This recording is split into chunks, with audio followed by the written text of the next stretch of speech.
detour and foresight mindset shaping your future, leadership and life coach, and also a motivational speaker.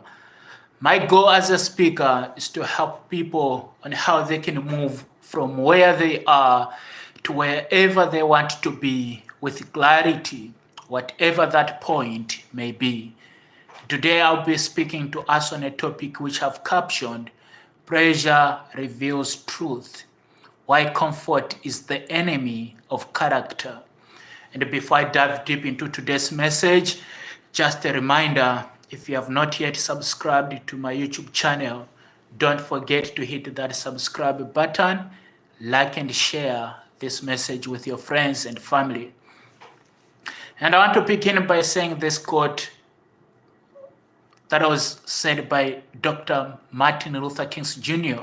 He said that the ultimate measure of a man is not where he stands in moments of comfort and convenience, but where he stands at the times of challenge and controversy.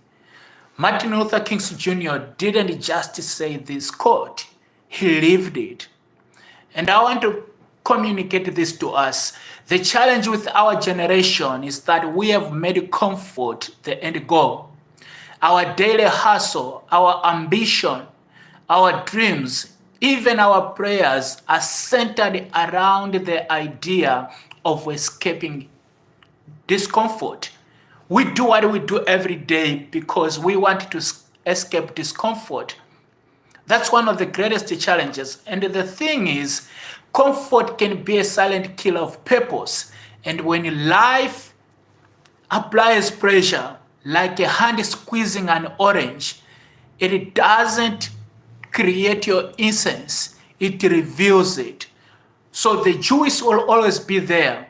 It's who you are inside of you that is going to be revealed outside of you. So the question is, when challenges come, do you show up as truth or as counterfeit? Because what the world needs today is not more perfection. It needs authenticity that can bleed and still stand. It is authenticity that puts you in the class of your own. It is authenticity that brings about excellence. The reason why we lack excellency in our generation or authenticity is because we focus much on perfection, and perfection is likened to more of comfort.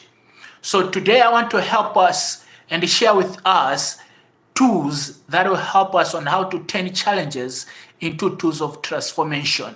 You can't escape challenges. The history of life is the history of challenges. Pain, setbacks, hardships, and challenges are linked to this thing we call life. So there's no way you can escape pain. There's no way you can escape challenges. There's no way you can escape discomfort. The best way to escape them is to learn how to embrace them as tools for transformation. The people who are stuck, the people who get beaten every time they encounter setbacks, hardships, and challenges are those who, by some thoughts or opinion, begin to embrace setbacks as some kind of burden. And I want to share with us, I believe these keys are going to help you on how you can begin embracing challenges as tools for transformation. So key number one, understand that comfort is disguised as ambition. Comfort is disguised as ambition. Many people work hard not to grow. Most people work hard to escape pain. Most people work hard to escape pressure. Most people work hard to escape problems. But comfort is not a reward, guys. Comfort is a test of whether you will settle or stretch. And it's important to understand that it's our stretch in those hard times that makes us to grow. It's the stretch in those hard times that unleashes depth or dormant talents that are within us.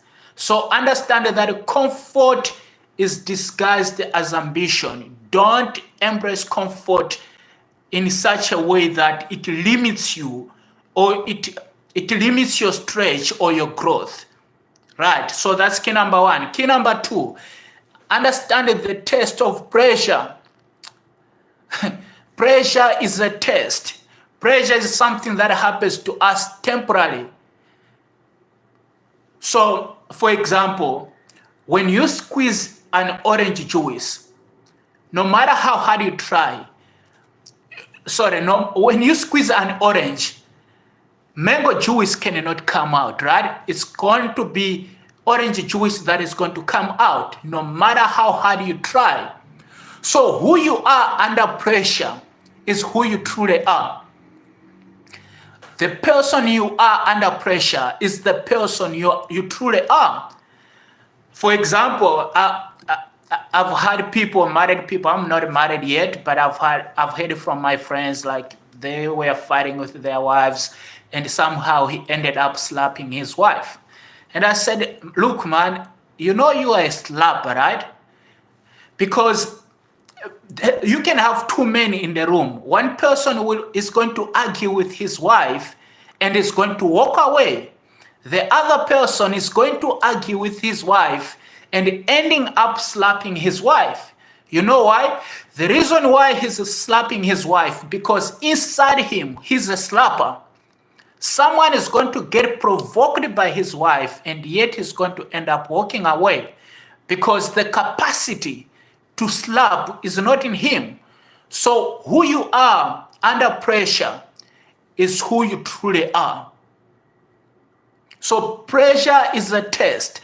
Pressure is not something that is going to limit you, but is a test to prove who you are.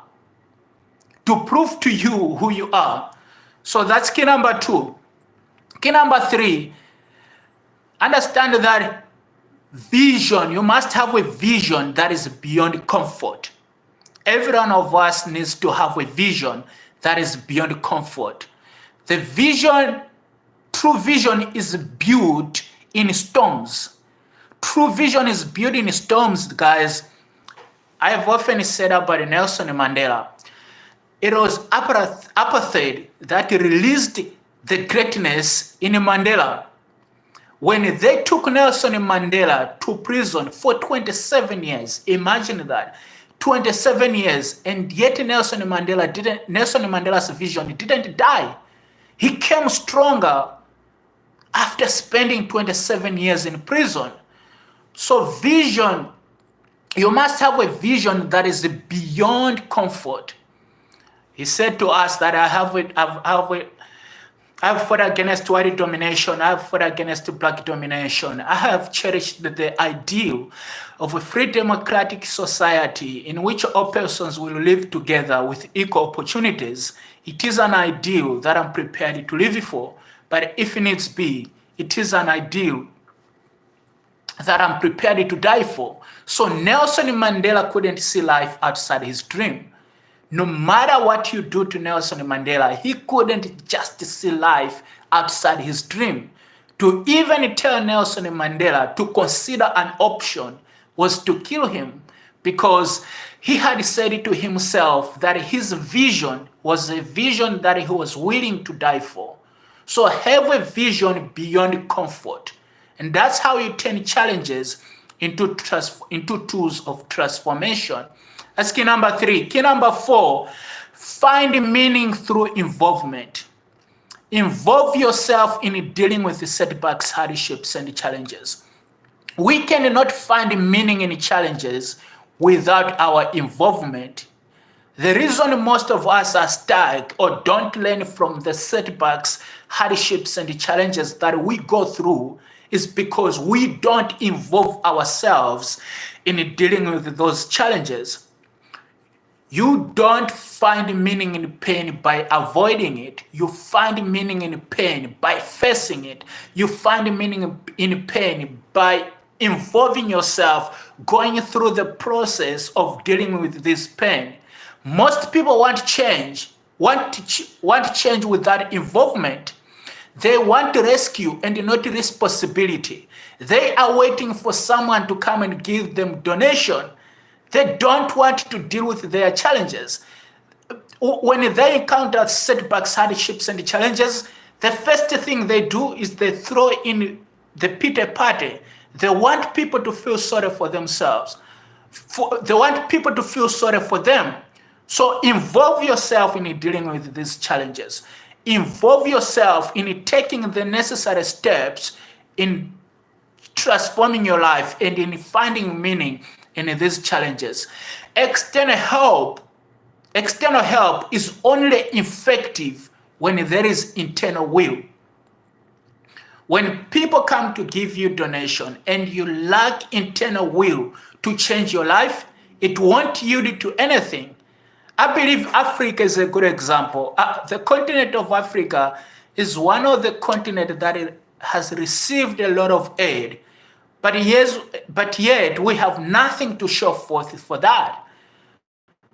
There is no real transformation in our continent, but yet we have been receiving aid more than any other continent on this face of the earth. Why is that? Why are we not experiencing any real transformation, even though we have been receiving help from outside? It's because we lack internal will. So external help without internal will cannot lead to any transformation. So ladies and gentlemen, I believe with these keys, you are going to begin taking the necessary steps on how to transform your life and change your life and involve yourself, find meaning through these challenges. Because no matter how deeply wise you are, or no matter how foolish you are, at some point in your life, you are going to encounter setbacks, hardships, and challenges.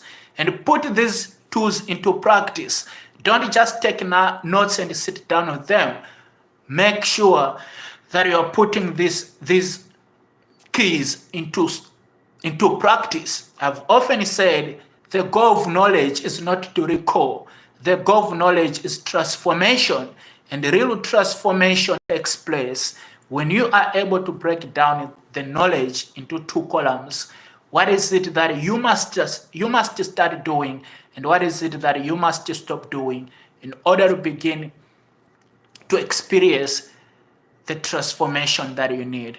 So when you go out or anytime you go through challenges, ask yourself, what does this problem want to produce in me? I've often said this again. When you are desperately asking yourself, why me? Why am I going through this? You can be an answer rather than just another question. When you are desperately asking yourself, why me? Why am I going through these setbacks, hardships, and challenges? You can be an answer to that problem rather than just another question. So ask yourself, what does this problem want to produce in me? That's how you experience real transformation.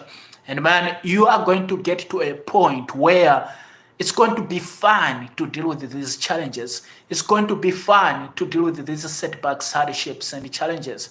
I believe this message has inspired you. And once again, don't forget to like and subscribe and share this message with your friends and family. I look forward to seeing you tomorrow, same time, same place. Remain ever blessed.